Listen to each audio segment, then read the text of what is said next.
യൂറോപ്പിക്ക് ഒരു ജോലിയായിട്ട് പോകാനും അവിടെ സെറ്റിൽ ആവാനും ആഗ്രഹിക്കുന്ന മലയാളികൾ ഇപ്പോൾ വളരെ കൂടുതലാണ്. പല ആളുകളും അങ്ങനെ അബ്രോഡിക്ക് പോകാറുണ്ട്. ഈ ഒരു സോഷ്യൽ മീഡിയ വഴിയും അതുപോലെ തന്നെ ഈ ഒരു ഏജൻസിൻ്റെ ഒക്കെ വഴി നമ്മൾ പല രാജ്യങ്ങളെ കുറിച്ചിട്ട് നമ്മൾ കേൾക്കാറുണ്ട് ഇങ്ങനെ ജോലി ഓഫർ കൊടുക്കുന്നത്. പക്ഷെ നമ്മളൊരു കാര്യം മനസ്സിലാക്കണം, അതായത് എല്ലാ യൂറോപ്യൻ രാജ്യങ്ങളും ഒരുപോലെ നമുക്ക് അവസരങ്ങൾ നൽകണില്ല.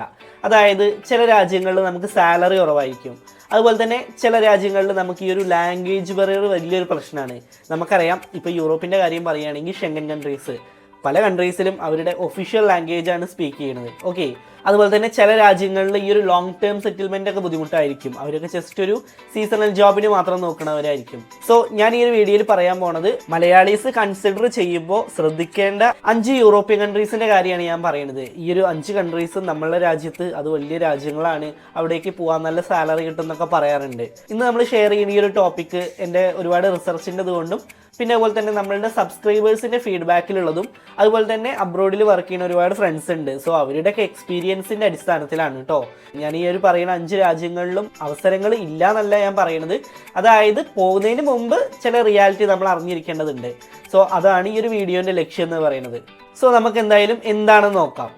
Hi everyone, it's me Shiyam and this is wayfarer insights. So നമ്മൾ പറഞ്ഞ രാജ്യങ്ങളിൽ ഏറ്റവും ഫസ്റ്റ് ഉള്ളൊരു രാജ്യം എന്ന് പറയുന്നത് ഹംഗറിയാണ്. ഓക്കെ, സോ നമ്മുടെ നാട്ടിൽ നിന്ന് ഈ ഒരു ഹംഗറിക്ക്, അതായത് ഫോറിൻ വർക്കേഴ്സ് ഒരുപാട് പോകുന്ന ഒരു പോപ്പുലർ ഡെസ്റ്റിനേഷൻ ആയിട്ട് മാറിയിട്ടുണ്ട്. പ്രത്യേകിച്ച് പറയുകയാണെങ്കിൽ ഈ ഒരു ഫാക്ടറി ജോബുകൾ, വെയർ ഹൗസ് ജോബുകൾ, അതുപോലെ തന്നെ ഈ ഒരു ലോജിസ്റ്റിക്സ് സെക്ഷനിലുള്ള ജോലികളൊക്കെയാണ് ഇവിടെ ഏറ്റവും കൂടുതൽ ഈ ഒരു ഫോറിൻ വർക്കേഴ്സിന് കിട്ടാറ്. സോ ഈ ഒരു ബുഡാപെസ്റ്റ് ആണ് ഈ ഒരു ഹംഗറിയുടെ ക്യാപിറ്റൽ ആയിട്ട് വരുന്നത്. സോ ഇങ്ങനെയുള്ള നഗരങ്ങളിൽ ജോബ് ഓപ്പർച്യൂണിറ്റീസും കൂടുതലാണ്. പക്ഷെ നമുക്കിവിടെ വരുന്ന വലിയൊരു ചലഞ്ച് എന്ന് പറയുന്നത് ഹംഗേറിയൻ ലാംഗ്വേജ് ആണ്. അതായത് പല സ്ഥലങ്ങളിലും നമുക്ക് ഇംഗ്ലീഷ് ലാംഗ്വേജ് അങ്ങനെ യൂസ് ചെയ്യാറില്ല. അപ്പോൾ അവിടെ ഡെയിലി ലൈഫിലാണെന്നുണ്ടെങ്കിൽ പോലും, അല്ലെങ്കിൽ ഈ ഒരു ഗവൺമെൻറ് ഓഫീസുകളിൽ, ഹോസ്പിറ്റൽസ്, ലോക്കൽ സർവീസുകൾ, ഇങ്ങനെയുള്ള സ്ഥലത്തൊക്കെ ഈ ഒരു ഹംഗേറിയൻ ലാംഗ്വേജ് ആണ് യൂസ് ചെയ്യുന്നത്. സോ ഇവിടെ ഹംഗേറിയൻ ലാംഗ്വേജ് അറിയാതെ പോയ ഒരാൾക്ക് ഒരുപാട് ബുദ്ധിമുട്ട് വരാൻ ചാൻസ് ഉണ്ട്.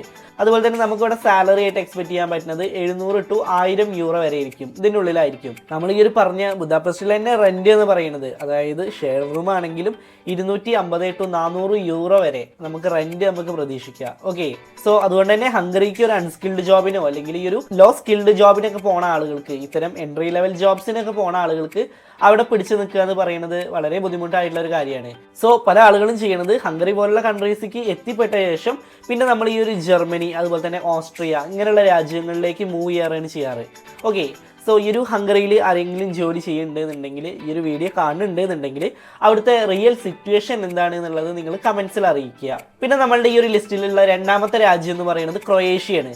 ക്രൊയേഷ്യ എന്ന് പറഞ്ഞാൽ നമുക്കറിയാം വളരെ ബ്യൂട്ടിഫുൾ ആയിട്ടുള്ള രാജ്യമാണ്. ലാൻഡ്സ്കേപ്സിൻ്റെ കാര്യത്തിലും അങ്ങനെയൊക്കെ നമ്മളുടെ ഈ ഒരു ഗെയിം ഓഫ് ത്രോൺസിൻ്റെ തന്നെ ഒരു 90% ഭാഗവും ഈ ഒരു ക്രൊയേഷ്യയിലാണ് ഷൂട്ട് ചെയ്തിട്ടുള്ളത്. ഓക്കെ, സോ ഈ ഒരു ക്രൊയേഷ്യ പറഞ്ഞ രാജ്യം തന്നെ ഈ ഒരു ടൂറിസം ഇൻഡസ്ട്രീനെയാണ് ഏറ്റവും കൂടുതൽ ഡിപ്പെൻഡ് ചെയ്യുന്നത്.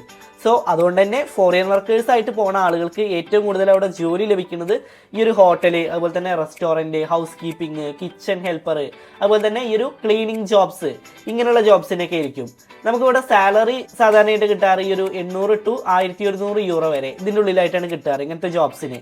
പക്ഷേ ഇവിടുത്തെ ഏറ്റവും വലിയൊരു പ്രശ്നം എന്ന് പറയുന്നത് സീസണൽ വർക്കാണ്.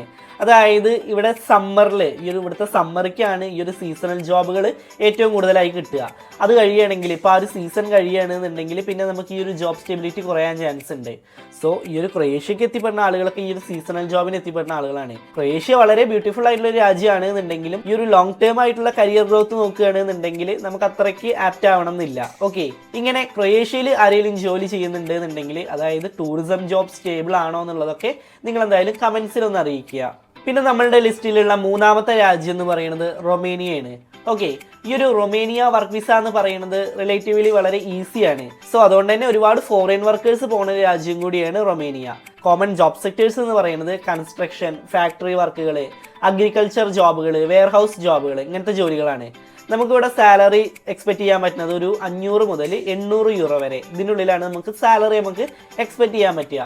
ലിവിങ് കോസ്റ്റ് വളരെ കുറവാണ്, പക്ഷെ നമുക്ക് നല്ലൊരു സേവിങ്സ് ഒന്നും ഈ ഒരു റൊമേനിയയിൽ പോയിട്ട് ഉണ്ടാക്കാൻ പറ്റണമെന്നില്ല. സോ അതുകൊണ്ട് തന്നെ ഈ ഒരു റൊമേനിയയ്ക്ക് പോകുന്ന പല ആളുകളും ചെയ്യുന്നത് കുറച്ച് വർഷം അല്ലെങ്കിൽ കുറച്ച് മാസം ഈ ഒരു റൊമേനിയയിൽ ജോലി ചെയ്ത ശേഷം പിന്നെ ഏതെങ്കിലും ഒരു വെസ്റ്റേൺ യൂറോപ്യൻ കൺട്രീസിൽ, അതായത് ഈ ഒരു ജർമ്മനിയോ അല്ലെങ്കിൽ നെതർലാൻഡോ ബെൽജിയം ഇങ്ങനെയുള്ള രാജ്യങ്ങളിലേക്ക് മൂവ് ചെയ്യാണ് ചെയ്യാറ്. സോ ഇങ്ങനെ റൊമേനിയയ്ക്ക് പോയിട്ടുള്ളവരുണ്ട് എന്നുണ്ടെങ്കിൽ അവിടുത്തെ സാലറിയും അതുപോലെ തന്നെ ഈ ഒരു ലിവിങ് കോസ്റ്റിന്റെ കാര്യമൊക്കെ എങ്ങനെയാണ് എന്നുള്ളത് നിങ്ങൾ കമന്റ്സിലൊന്ന് അറിയിക്കുക.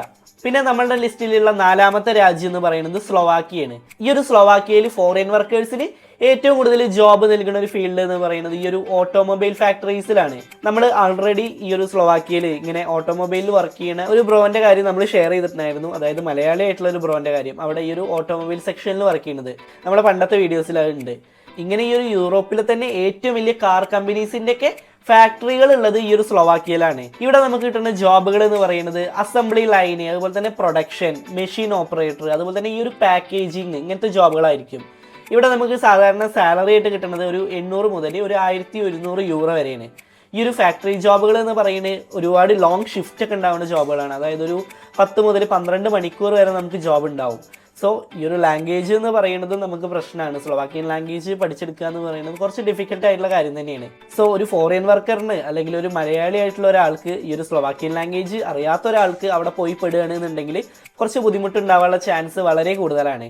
ഇങ്ങനെ സ്ലോവാക്കിയയിൽ ഫാക്ടറി ജോബിൽ ആരെങ്കിലുമൊക്കെ വർക്ക് ചെയ്തിട്ടുണ്ട് എന്നുണ്ടെങ്കിൽ അവിടുത്തെ വർക്കിംഗ് കണ്ടീഷൻസിൻ്റെ കാര്യം എങ്ങനെയാണെന്നുള്ളത് നിങ്ങൾ കമൻസിൽ പറയുക.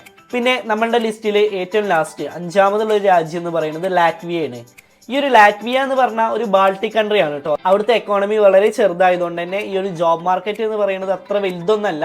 പക്ഷെ എന്നാലും ഈ ഒരു ഫോറിൻ വർക്കേഴ്സിന് ജോബ് കിട്ടുന്ന ഫീൽഡ്സ് എന്ന് പറയുന്നത് ഈ ഒരു വെയർ ഹൗസ് ജോബുകൾ, അതുപോലെ തന്നെ ഡെലിവറി, ക്ലീനിങ്, ഹോസ്പിറ്റാലിറ്റി സെക്ടർ ഇങ്ങനെയുള്ളതിലൊക്കെ ആയിരിക്കും. നമുക്ക് സാധാരണ ഇവിടെ ഒരു സാലറി നമുക്ക് എക്സ്പെക്ട് ചെയ്യാൻ പറ്റുന്നത് ഒരു 700 യൂറോ മുതൽ ഒരു 1000 യൂറോ വരെ ആയിരിക്കും. പിന്നെ ഇവിടുത്തെ ഒരു പ്രശ്നം എന്ന് പറയുന്നത് ഇവിടുത്തെ വിന്റർ ആണ്. ഇവിടുത്തെ വിന്റർ പറയുന്നത് വളരെ കോൾഡ് ആയിരിക്കും. അതായത് ഈ ഒരു ടെമ്പറേച്ചർ ചിലപ്പോൾ -10 മുതൽ -15 വരെ പോകും. നമ്മൾ മലയാളീസിന് അല്ലെങ്കിൽ നമ്മൾ കേരളത്തിൽ ജീവിക്കുന്ന ആളുകൾക്ക് ഈ ഒരു ടെമ്പറേച്ചറിൽ, ഈ ഒരു മൈനസ് ടെമ്പറേച്ചറിൽ അവിടെ പോയിട്ട് സർവൈവ് ചെയ്യുക എന്ന് പറയുന്നത് വളരെ ബുദ്ധിമുട്ടായിട്ടുള്ള കാര്യമാണ്. അതുപോലെ തന്നെ ഇവിടെ മലയാളി കമ്മ്യൂണിറ്റി എന്നൊക്കെ പറയുന്നത് വളരെ കുറവ് തന്നെയാണ്. സോ ഈ ഒരു സോഷ്യൽ ലൈഫ് ചലഞ്ചസ് ഒക്കെ ഒരുപാട് നേരിടേണ്ടി വരും. ഇങ്ങനെ ലാറ്റ്വിയയിൽ പോയിട്ട് ജോലി ചെയ്യുന്ന ആരെങ്കിലും ഉണ്ട് എന്നുണ്ടെങ്കിൽ അവിടുത്തെ ഈ ഒരു ജോബ് മാർക്കറ്റ് റിയാലിറ്റി എന്താണെന്നുള്ളത് നിങ്ങൾ കമന്റ്സിൽ പറയുക. സോ ഇതൊക്കെയാണ് കേട്ടോ ഈ ഒരു 5 രാജ്യങ്ങൾ വരുന്നത്. ഞാൻ വീണ്ടും പറയുകയാണ്, ഇപ്പം നമ്മൾ പറഞ്ഞ ഈ ഒരു 5 രാജ്യങ്ങളും ഈ ഒരു രാജ്യങ്ങളിലൊന്നും നമുക്ക് അവസരങ്ങൾ ഇല്ല എന്നല്ല കേട്ടോ ഞാൻ പറയുന്നത്. പക്ഷേ ഈ ഒരു സാലറി, അതുപോലെ തന്നെ ഈ ഒരു ലാംഗ്വേജിൻ്റെ കാര്യത്തിൽ, ഈ ഒരു ജോബ് സ്റ്റെബിലിറ്റി, ഈ ഒരു ലോങ് ടേം ഗ്രോത്ത് ഇതൊക്കെ കൺസിഡർ ചെയ്യുകയാണെന്നുണ്ടെങ്കിൽ നമ്മൾ ഇങ്ങനത്തെ രാജ്യങ്ങൾ തിരഞ്ഞെടുക്കാതിരിക്കുകയാണ് നല്ലത്. ഓക്കെ, ഈ ഒരു ഏജന്റ് പറഞ്ഞത് മാത്രം കേട്ട് പോകുന്നതിന് പകരം ഈ ഒരു നല്ലൊരു പ്രോപ്പർ ആയിട്ടുള്ള റിസർച്ച് നിങ്ങൾ നടത്തുക. ഓക്കെ, സോ അങ്ങനെ നിങ്ങൾക്ക് ഓക്കെ ആണെന്നുണ്ടെങ്കിൽ മാത്രം നിങ്ങൾ പോവുക. നമ്മൾ ഇപ്പോൾ പറഞ്ഞ ഈ ഒരു 5 രാജ്യങ്ങളിൽ നിങ്ങൾക്ക് ഏറ്റവും കൂടുതൽ റിസ്ക് ആയിട്ട് തോന്നിയിട്ടുള്ളത് ഏതാണ്? അതുപോലെ തന്നെ ഈ ഒരു കൺട്രീസിൽ ഏതിലെങ്കിലും നിങ്ങൾക്ക് പോകാനൊരു അവസരം കിട്ടുകയാണെന്നുണ്ടെങ്കിൽ നിങ്ങൾ ഏതാണ് ചൂസ് ചെയ്യുക? എന്തായാലും നമ്മൾ വീഡിയോയിൽ പറഞ്ഞ കാര്യങ്ങളൊക്കെ നിങ്ങൾക്ക് മനസ്സിലായി എന്ന് വിചാരിക്കുന്നു. ഇനി എന്തെങ്കിലും സംശയങ്ങൾ നിങ്ങൾക്ക് ഉണ്ടെന്നുണ്ടെങ്കിൽ നിങ്ങൾ കമന്റ്സിൽ ചോദിക്കുക. ഇത്തരത്തിലുള്ള ഈ ഒരു വർക്ക് വിസ അപ്ഡേറ്റ്സിന്റെ കാര്യങ്ങളും ഈ ഒരു അബ്രോഡ് ഓപ്പർച്യൂണിറ്റീസിന്റെ കാര്യങ്ങളൊക്കെ നിങ്ങൾക്ക് അറിയണമെന്നുണ്ടെങ്കിൽ ഈ ഒരു വേഫറർ ഇൻസൈറ്റ് പറഞ്ഞ ചാനൽ നിങ്ങൾ സബ്സ്ക്രൈബ് ചെയ്യാൻ മറക്കരുത്. ഓക്കെ, സോ എന്തായാലും ഇതുപോലത്തെ നല്ലൊരു അപ്ഡേറ്റ് ആയിട്ട് നമുക്ക് അടുത്ത വീഡിയോയിൽ കാണാം. And finally, it's me Shyam and this is Wayfarer Insights, and this channel won't disappoint you, and thanks for watching.